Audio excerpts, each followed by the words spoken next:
La suite de l'article Nos amis et nous de l'immense Christine Delphi que voici avec une peinture réalisée par Amanda Hart. Je la redis, je la remontre parce que je suis trop fan.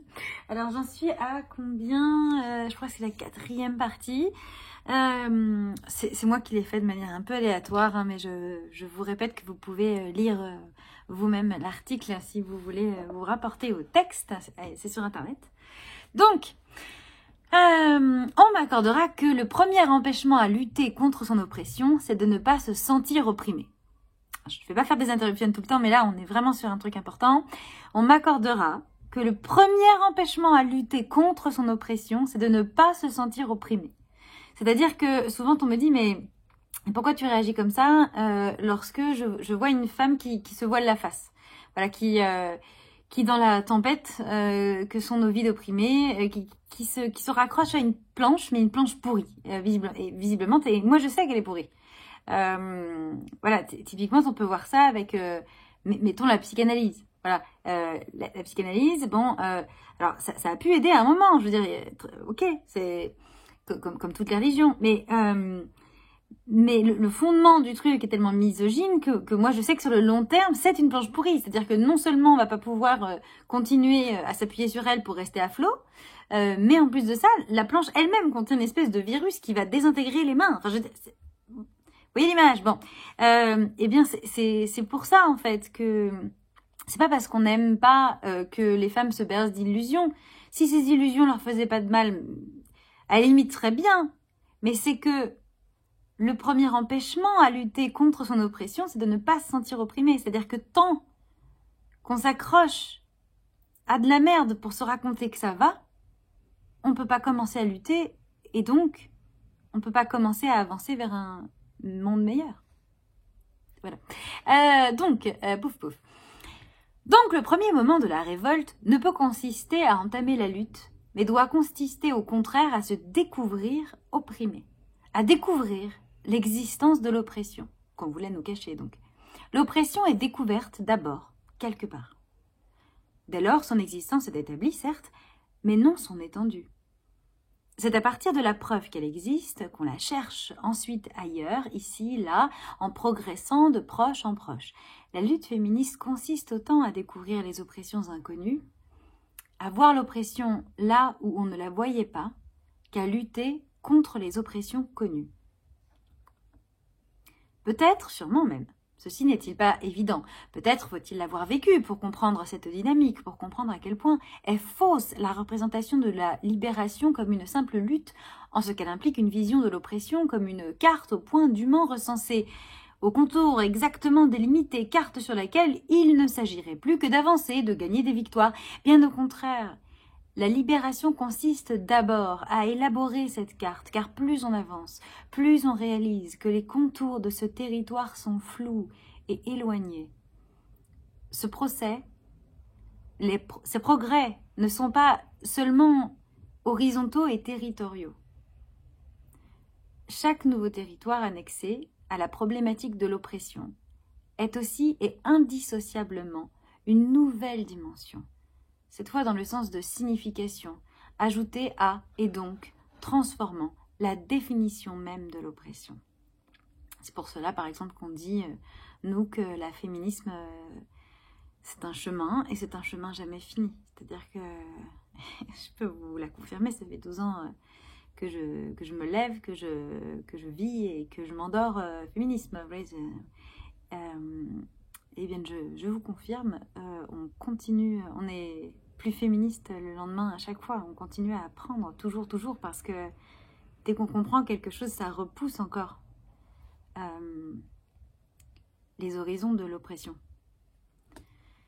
Si on ne peut, sans l'avoir vécu, connaître cela, alors on ne parle pas de ce qu'on ne connaît pas. Et l'impossibilité de le vivre ne justifie pas l'ignorance. En revanche, elle prouve que la prétention des non-opprimés à participer également à la lutte est absurde. On ne peut admettre que quiconque parlant de libération en ignore le caractère dynamique, que quiconque parlant d'oppression en ignore le caractère objectif à tous les niveaux. Or, la phrase d'Alzon, donc l'autre masculiniste qu'on a oublié, outre qu'elle implique une vue statique de la libération, conçue comme une lutte, implique aussi une vue à la fois subjective et interpersonnelle de l'oppression subie par les femmes et exercée par les hommes. Pour lui, le seul obstacle à la participation égale des hommes à la libération des femmes est l'autoritarisme de ceux-ci, facteur de nature subjective, ce qui signifie pour lui qu'il peut être levé par la seule bonne volonté des hommes, hein. Déjà ils ont une bonne volonté, bien connu, et le traumatisme subséquent des femmes, facteur également subjectif. De cette position idéaliste, il émet la conviction, sujet de rigolade pour les femmes, hein, que l'oppression peut être supprimée d'un rapport individuel homme-femme, mieux il insinue, et se faire valoir est peut-être le message réel, qu'il l'a lui-même supprimé de ses rapports personnels. Hein, vous les connaissez ces hommes qui disent « Avant, quand j'étais sexiste, maintenant ça va, j'ai compris. » Ceci revient à affirmer, comme le vulgaire, comme l'oppresseur type, que tout se passe dans la tête. Et comme pour l'idéologie, ce qui se passe dans la tête n'est pas objectif, mieux est défini par opposition à ce qui est objectif, il ne se passe donc rien. Ceci revient à dire que le sexisme, c'est-à-dire l'expression idéologique de l'oppression institutionnelle, partie émergée du patriarcat donc, constitue toute l'oppression. Donc c'est comme si vous avez un iceberg et vous considérez que l'iceberg c'est que ce qui dépasse, hein, c'est pas la plus grosse partie à l'intérieur. Voilà. Donc effectivement, la structure institutionnelle, à la base de laquelle il y a quand même énormément de l'exploitation puis les violences masculines. C'est nier l'existence de la structure institutionnelle qui cause le sexisme. C'est surtout nier que la structure psychologique, qui est le relais de la structure institutionnelle dans la production des préjugés et du dit sexisme, est tout aussi concrète et objective, extérieure à l'action de l'individu, que la structure institutionnelle. L'autoritarisme n'est pas un trait psychologique dont il suffit de prendre conscience pour être à même de s'en débarrasser. D'abord, en tant que trait psychologique concret, il ne peut être aboli par un acte de volition pure, par une intention non instrumentalisée, pas plus qu'un pont ne peut sauter sous le seul effet d'un désir. Ensuite, même si cela était possible, c'est-à-dire si ce trait pouvait, par d'autres moyens évidemment que la simple volition, être supprimé, sa suppression n'abolirait pas ce qui l'a causé à l'origine et le renforce continuellement, ce qui est réellement en cause, ce dont l'existence permet de douter qu'il existe des moyens de le supprimer. Parce que c'est ça aussi, hein, des fois les femmes sont antiféministes parce qu'elles pensent que, et honnêtement on les comprend, que c'est même impossible de supprimer l'oppression. L'autorité réelle, c'est-à-dire institutionnelle et matériellement assise, l'autorité réelle, vous voyez, un truc matériel, réel, c'est ça en fait quand on parle de matérialisme, je ne sais pas si tout le monde est... C'est normal de ne pas tout connaître, voilà, mais c'est qu'on parle des réalités matérielles, pas de trucs dans la tête. Que les hommes possèdent en fait sans avoir besoin de la vouloir, qu'ils soient autoritaristes eux-mêmes ou non. Cette base matérielle sur laquelle croit, qui renforce et que renforce la constitution psychologique des individus, nous ramène à la structure sociale contraignante pour tout le monde, à la fois extérieure aux relations interpersonnelles et cadre de celles-ci. Quelles que soient mes opinions ou attitudes, moi-même, je profite de l'oppression des travailleuses et des travailleurs immigrés. Leur exploitation est l'une des conditions de mon existence matérielle. Que je sois révolutionnaire ou non, ne change rien à l'affaire. Je vis comme je vis parce que, entre autres raisons, les Africaines et les Africains sont exploités en France et que l'Occident exploite le tiers-monde. Il n'est pas question ici de subtilité morale, il n'est pas question de savoir si je dois me sentir coupable ou non. Au contraire, précisément, je n'ai rien fait pour cela individuellement, et ce n'est pas en tant qu'individu que j'en profite, mais en tant que membre d'un groupe que je n'ai pas choisi. Quelles que soient mes réactions subjectives à cette réalité, elle existe. Dans la mesure exacte où je suis exempte d'une exploitation, j'en bénéficie, volant-nolant, de deux façons. Leur exploitation accroît mon revenu, peut-être d'une façon minime cependant, hein, dans la mesure où ce bénéfice m'est à mon tour repris par mes propres exploiteurs. Hein, voilà. Ça c'est le problème des bénéfices des femmes, hein, c'est assez relatif vu que les mecs... Mais surtout, pendant que d'autres font ce travail, je ne le fais pas. Tant que d'autres subissent cette exploitation, en voilà au moins une que je ne subis pas, encore que les conséquences de ces exploitations peuvent aussi retomber sur les femmes, enfin ça on verra plus tard. Et inversement, si et puisque je ne la subis pas, il faut qu'elle retombe sur d'autres. Sans même parler de bénéfices positifs, je profite de l'exploitation d'autres que moi dans la seule mesure où j'en suis exemptée. Alors, autre partie, où l'on voit Merlin l'Enchanteur faire surgir sur l'océan de l'oppression l'île refuge du couple. De même, tous les efforts que fait un homme pour bien traiter sa femme, je me situe dans une hypothèse optimiste. Elle est drôle.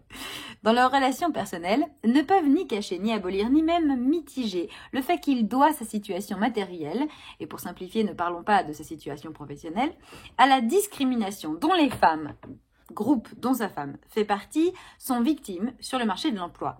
On ne peut dissocier la situation qu'occupent les hommes, donc cet homme, dans la situation qu'occupent les femmes, donc cette femme, sur le marché. La relation interpersonnelle de cet homme et de cette femme n'est pas, contrairement à ce que voudraient nous faire croire nos confrères, une île. Qu'importe qu'ils ne travaillent pas ensemble, leurs situations respectives sur le marché du travail, par exemple, en tant que membres de groupes différents traités sur ce marché, font partie de leur situation globale et donc de leur relation qui n'a rien à voir en apparence avec le travail ou le marché. Les bénéfices involontaires que l'homme du couple dérive sur la scène professionnelle de son appartenance de groupe ne sont pas évacués sur la scène conjugale, amoureuse, relationnelle, comme on voudra l'appeler. Ils font partie des ressources objectives qu'il y apporte, qu'il le veuille ou non, simplement en apportant sa personne. Les non-bénéfices de la femme du couple font aussi partie de ce qu'elle apporte ou n'apporte pas dans la relation. Un individu homme n'a pas à bouger le petit doigt pour être avantagé par rapport aux femmes sur le marché du travail. Mais il ne peut pas non plus empêcher qu'il soit avantagé, ni renoncer à son avantage. Alors, ceci dit, si on parle, par exemple, parenthèse, des inégalités professionnelles, moi, ce que je propose, c'est que comme 99% des richesses mondiales appartiennent aux hommes, c'est quand même pas mal,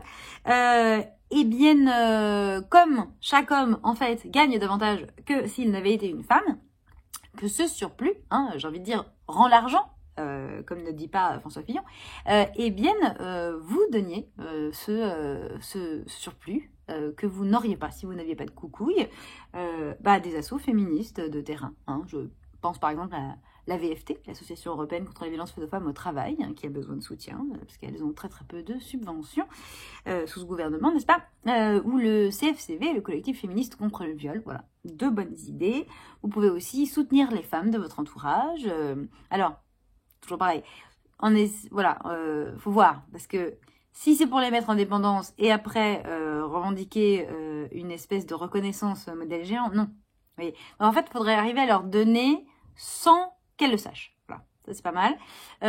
Par exemple, moi, bientôt, je vais créer un Tipeee, mettons, hop, voilà, donnez-moi des sous.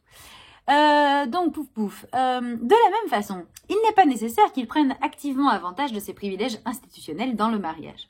Admettons même qu'un homme ne cherche pas à tirer tout le parti de ses avantages à tous les niveaux et des désavantages à tous les niveaux de la femme qu'il a en face de lui. Admettons qu'il veuille poser la relation comme égalitaire. Qu'est-ce que cela signifie ? Tout au plus qu'il ne poursuivra pas son avantage volontairement, c'est-à-dire qu'il n'utilisera pas volontairement son avantage initial pour en obtenir d'autres. Par exemple, l'impunité de violences sexuelles qu'il pourrait commettre contre elle. Et ça s'appelle du zèle, n'est-ce pas ? Mais à cet avantage initial, il ne peut renoncer parce qu'il ne peut à lui tout seul supprimer, détruire ce qu'il n'a pas fait. Et pour la même raison, il ne peut pas plus supprimer les désavantages institutionnels de sa femme. Encore une fois, il y a quand même des trucs à faire. Mais oui. Ce n'est pas directement que bénéfices et avantages liés à l'appartenance de groupe, au sexe, jouent leur rôle le plus important dans la relation, mais comme facteur rendant possible le rapport de force le plus immédiat. Et celui-ci est dérivé de mieux, consiste tout simplement dans le fait qu'il n'y a pas institutionnellement de symétrie entre les conjoints dans une association conjugale ou paraconjugale, et toute relation amoureuse entre un homme et une femme entre dans cette catégorie. Les contraintes directement économiques et les contraintes sociales à une association de ce type sont infiniment plus fortes pour les femmes que pour les hommes, les pénalités attachées à son refus infiniment plus dures pour elles. C'est typiquement de ce truc où un mec qui n'a pas d'enfant, qui n'est pas marié, on va appeler ça un vieux beau, ou même quand il est... c'est pas. Alors que pour une femme, c'est une vieille fille, une folle avec ses chats, oui. C'est plus compliqué pour nous, clairement. Lorsqu'un mec veut pas d'enfant, il veut pas d'enfant. Lorsqu'une femme veut pas d'enfant, c'est... tu vas changer d'avis. L'association d'une femme avec un homme n'a donc pas le même sens objectif pour lui et pour elle, ce que reflète la norme idéologique. le mariage et les relations humaines en général sont l'affaire des femmes et la préoccupation majeure d'une vraie femme. Ce qui reflète la réalité des subjectivités différentes des hommes et des femmes, l'importance de l'amour et des sentiments en général dans la conscience des femmes, en tout cas ce qu'on appelle amour. On peut dire que les discriminations sur le marché du travail ne sont là que pour envoyer et renvoyer les femmes au mariage, justement dans la mesure où elles font de celui-ci la carrière objectivement la plus profitable ou la moins mauvaise plutôt pour elles, idéologiquement leur destin, leur raison d'être. Donc c'est là où on voit qu'en féminisme, souvent on nous dit « Ouais, vous vous battez sur tel sujet, mais vous feriez mieux de vous battre sur tel autre, c'est vachement plus grave, puis en plus ça se passe plus loin de moi, ça m'arrange. » En fait, c'est là où on voit que tout est lié. C'est-à-dire que par exemple, les inégalités salariales vont être un moyen matériel de contraindre les femmes à faire de la réussite de leur couple une priorité, puisqu'elles en ont matériellement besoin pour survivre, et puis pour avoir une existence sociale qu'elles ne trouveront pas dans leur travail. Et c'est aussi un sujet qui est bien développé, qui est très bien développé dans Lettre à Ijea Welle de Chimamanda Ngozi Adichie. D'ailleurs, ce serait une bonne idée de vendredi lecture aussi, ça. Et c'est la raison pour laquelle je me souviens quand j'étais adolescente et que j'étais très loin d'être féministe, on avait souvent cette réflexion avec les copines en se disant mais c'est dingue parce que pour nous, ces histoires de couple avec des garçons, parce qu'à l'époque, je pouvais pas imaginer autre chose, je savais même pas que le mot lesbienne existait, je vous parle de ça, j'étais au collège. En fait, on se disait, c'est dingue, parce que pour nous, c'est hyper important, mais ils s'en foutent, mais alors complètement. Et on pensait que c'était parce qu'ils n'étaient pas matures, je sais pas quoi. Non, c'est pas ça. C'est qu'ils n'en ont pas besoin matériellement, C'est tout. C'est pour ça qu'on a une propagande de dingue, nous, au couple, c'est que... ta vie, c'est ça, c'est d'être mère ou enfin validée par un mec, voilà. Et c'est tout. Donc ça, c'est vraiment une réalité matérielle. C'est la raison pour laquelle, effectivement, au centre de la vie des femmes, il y a beaucoup plus ces questions, comme elle dit, de sentiments, de relations, que dans la vie des hommes, qui n'en ont pas besoin matériellement. Ils peuvent quand même exploiter les femmes, c'est pratique, mais... Voilà. Cette dissymétrie se manifeste à l'occasion d'un mariage, d'une association donnée, en raison des tensions interpersonnelles qui émergent alors, mais elle n'est pas causée par cette association. Cette dissymétrie préexiste à l'association. Elle est la raison de sa forme inégale et éventuellement conflictuelle, mais surtout, elle est la cause de l'existence même de cette association entre hommes et femmes. Pour le moment, on ne peut pas dire que l'incapacité des femmes à vivre pour elles-mêmes, les impossibilités matérielles transformées en interdits par l'idéologie et intériorisées par la conscience et l'inconscient, ce dont je vous parlais tout à l'heure, soit extérieures au fait que ces mêmes femmes aient des relations avec les hommes. Peut-être en aurait-elles pour d'autres raisons que la nécessité matérielle, le besoin d'existence sociale, l'absence d'identité propre. Donc là, c'est important ce qu'elle dit, parce que parfois c'est tourné de manière un peu compliquée, mais c'est très clair. Peut-être... Donc, ce qu'elle dit, c'est qu'en fait, aujourd'hui, il y a une nécessité matérielle pour les femmes d'être en couple avec des hommes. Aussi un besoin d'existence sociale, comme je disais, et une absence d'identité propre. Les femmes ne savent même pas, dans cette société-là, qu'elles existent, qu'elles ont une valeur par elles-mêmes. On n'est pas sujet, on est objet, nous. Donc, il y a un truc où... Enfin voilà, on les connaît, ces femmes, où... Et je dis pas ça avec mépris, là, du tout, qui après, voilà, je sais pas, truc typique, femme d'une 60aine d'années, mettons, le mec se barre pour prendre une femme de 20 ans de moins, situation typique, et là, elle sait plus qui elle est, en fait. Ces femmes qui vont dire, avant, je cuisinais beaucoup pour la famille, mes enfants, mon mari, mais maintenant, je suis toute seule, je cuisine plus. Pourquoi pour moi cuisiner ? Et vous connaissez ce truc-là. Et en fait, c'est ça, c'est cette absence d'identité propre.